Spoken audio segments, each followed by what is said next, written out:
जय श्री कृष्णा। आप सभी का मेरे चैनल में स्वागत है। हरतालिका तीज व्रत कथा। भाद्रपद की शुक्ल तृतीया को हरतालिका तीज व्रत को मनाया जाता है। आइए चलिए सुनते हैं श्री हरतालिका व्रत कथा। श्री परम पावन भूमि कैलाश पर्वत पर विशाल वट वृक्ष के नीचे भगवान शिव पार्वती सभी गणों सहित वाघंबर पर विराजमान थे। बलवान वीरभद्र, भृंगी, श्रृंगी, नंदी आदि अपने अपने पहरों पर सदाशिव के दरबार की शोभा बढ़ा रहे थे। गंधर्वगण, किन्नर, ऋषि हर भगवान की विविधा अनुष्टुप छंदों में स्तुति गान, स्वर आलापों से वाद्यों में संलग्न थे। उसी सुअवसर पर महारानी पार्वती जी ने भगवान शिव से दोनों हाथ जोड़कर प्रश्न किया कि हे महेश्वर, मेरे बड़े सौभाग्य हैं जो मैंने आप सरी के अर्धांगी पति को वरण किया। क्या मैं जान सकती हूँ कि मैंने वह कौन सा पुण्य अर्जन किया है? आप अंतर्यामी हैं, मुझ दासी को वर्णन करके बताने की कृपा करें। महारानी पार्वती जी की ऐसी प्रार्थना सुनने पर शिव जी बोले, वरानने, तुमने अत्युत्तम पुण्य का संग्रह था जिससे मुझे प्राप्त किया है। वह अति गुप्त व्रत है, पर तुम पर मैं प्रकट करता हूँ। यह व्रत भाद्रपद मास की शुक्ल पक्ष की तीज को किया जाता है, जो हरतालिका व्रत के नाम से प्रसिद्ध है। जैसे तारागणों में चंद्रमा, नवग्रहों में सूर्य, वर्णों में ब्राह्मण, नदियों में गंगा, पुराणों में महाभारत, वेदों में सोम, इंद्रियों में मन, वैसे सब व्रतों में यह व्रत श्रेष्ठ है। जो हरतालिका तीज हस्त नक्षत्र युक्त पड़े वह और भी महान पुण्यदायक होती है। ऐसा सुनकर पार्वती जी ने कहा, हे महेश्वर, मैंने कब और कैसे यह तीजा व्रत किया था, विस्तार के साथ श्रवण करने की इच्छा है।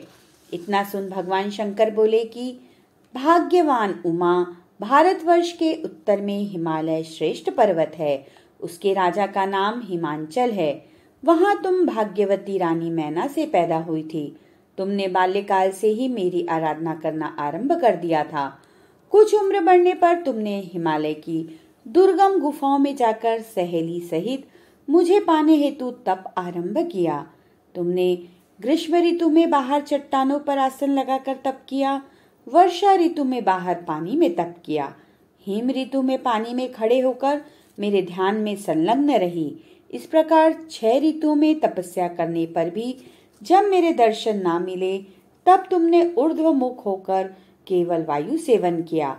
फिर वृक्षों के सूखे पत्ते खाकर इस शरीर को क्षीण किया। ऐसी तपस्या में लीन देखकर महाराज हिमांचल को अति चिंता हुई और तुम्हारे विवाह हेतु चिंता करने लगे।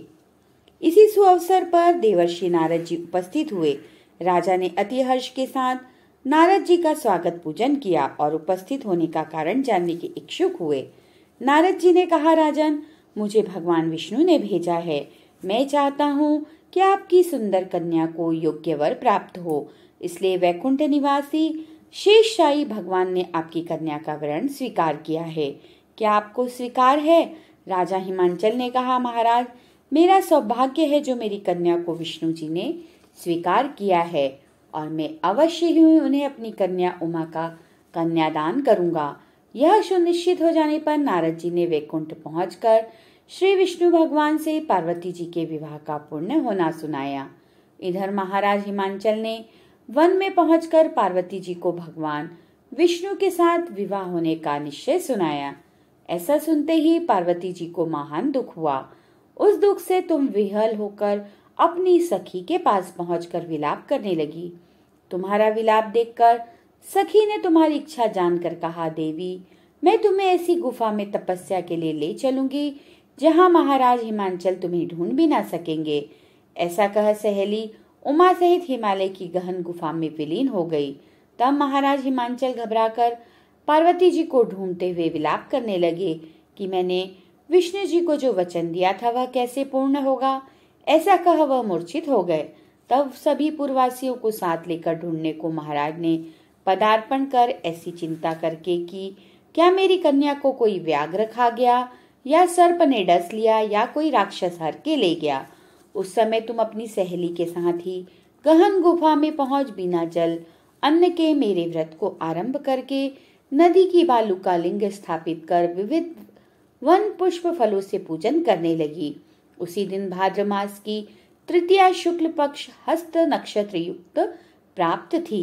तुम्हारे द्वारा की गई मेरी पूजा के फलस्वरूप से मेरा सिंहासन हिल उठा, तो मैंने तुम्हें दर्शन दिया और तुमसे कहा, देवी मैं तुम्हारे व्रत और पूजन से अति प्रसन्न हूँ, तुम अपनी कामना का मुझसे वर्णन करो। इतना सुन तुमने लज्जित भाव से प्रार्थना की। आप अंतर्यामी हैं, मेरे मन के भाव आपसे छुपे नहीं हैं। आपको पति रूप में चाहती हूँ। इतना सुनकर मैं तुम्हें एवमस्तु इच्छित पूर्ण वरदान देकर अंतर्ध्यान हो गया। इसके बाद तुम्हारे पिता हिमांचल मंत्रियों सहित ढूंढते ढूंढते नदी तट पर मारे शोक के मूर्छित होकर गिर पड़े। उसी समय तुम अपनी सहेली के साथ मेरी बालू की मूर्ति विसर्जन करने हेतु नदी तट पर पहुंची। उसी समय तुम्हारे नगर निवासी मंत्रीगण सहित हिमांचल तुम्हारे दर्शन कर अति प्रसन्नता को प्राप्त हुए और लिपट लिपट कर रोने लगे और बोले, उमा तुम इस भयंकर वन में कैसे चली आई, जो अति भयानक है, जहाँ सिंह व्याघ्र जहरीले भयंकर सर्पों का निवास है, जहाँ मनुष्यों के प्राण संकट में पड़ सकते हैं। इससे हे पुत्री, इस भयंकर वन को त्याग कर अपने गृह को प्रस्थान करो। पिता के ऐसा कहने पर तुमने कहा, पिताजी मेरा विवाह तुमने भगवान विष्णु के साथ स्वीकार कर लिया है, इसलिए मैं इसी वन में रहकर अपने प्राण विसर्जन करूंगी।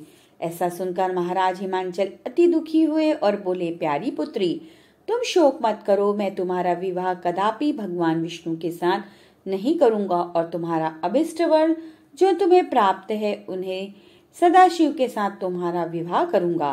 पुत्री तुम मेरे पर अति प्रसन्न हो, तब तुम सहेली के साथ नगर में उपस्थित होकर अपनी माता सहेलियों से मिली। कुछ समय बाद शुभ मुहूर्त में तुम्हारा विवाह वेद विधि के साथ महाराज हिमांचल व महारानी मैना ने मेरे साथ कर पुण्य अर्जन किया। हे सौभाग्यशालिनी, जिस सहेली ने तुमको हरण कर हिमालय की गुफा में रख मेरा तीज व्रत किया, इसी से इस व्रत का नाम हरतालिका पड़ा और यह व्रत सब व्रतों का व्रतराज हुआ। इस पर माता पार्वती ने कहा, प्रभु आपने मेरे मिलने की सुखद कथा सुनाकर मुझे प्रसन्न तो किया, पर इस व्रत के करने का विधान व फल मुझे नहीं सुनाया, इसलिए कृपा करके मुझे इसके करने की विधि व पृथक पृथक फल भी सुनाइए।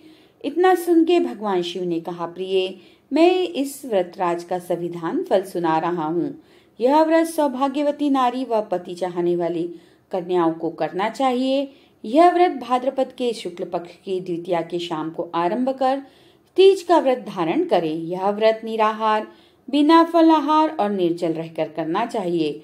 भगवान शिव पार्वती की प्रतिमा सुवर्ण की स्थापित करके, केले पुष्प आदि के खंभे स्थापित करके, रेशमी वस्त्र के चंदोवा तान कर बंधनवार लगा शिव का बालू का लिंग स्थापित करके पूजन, वैदिक मंत्र, स्तुति गान, वाद्य, भैरी, शंख, मृदंग, झांझर आदि से रात्रि जागरण करना चाहिए और भगवान शिव का पूजन करने के बाद फल, फूल, पकवान, लड्डू, मेवा, मिष्ठान, तरह तरह के भोग की सामग्री समर्पण कर फिर ब्राह्मण को द्रव्य, अन्न, वस्त्र, पात्र आदि का दान श्रद्धा युक्त देना चाहिए।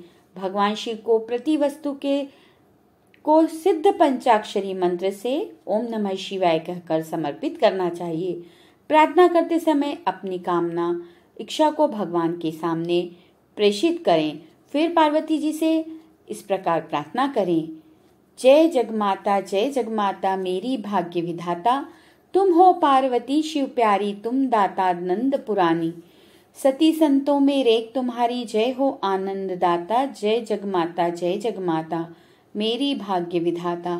इच्छित वर मैं तुमसे पावो, भूल चूक को दुख न उठाऊं, भाव भक्ति को तुमसे पावो, कर दो पूरन दाता, जय जगमाता मेरी भाग्य विधाता। प्रार्थना के बाद पुष्पों को दोनों हाथों में लेकर पुष्पांजलि समर्पण करें। फिर चतुर्थी को शिवलिंग को किसी नदी या तालाब में विसर्जन करें। फिर 3 ब्राह्मणों को भोजन करा के दक्षिणा दें। इस प्रकार यह व्रत पूर्ण करने से नारी सौभाग्यवती होती है और धन व पुत्र पौत्रों से सुखी जीवन व्यतीत करती है। कन्याओं को व्रत करने से कुलीन, विद्वान, धनवान वर प्राप्त होने का सौभाग्य प्राप्त होता है।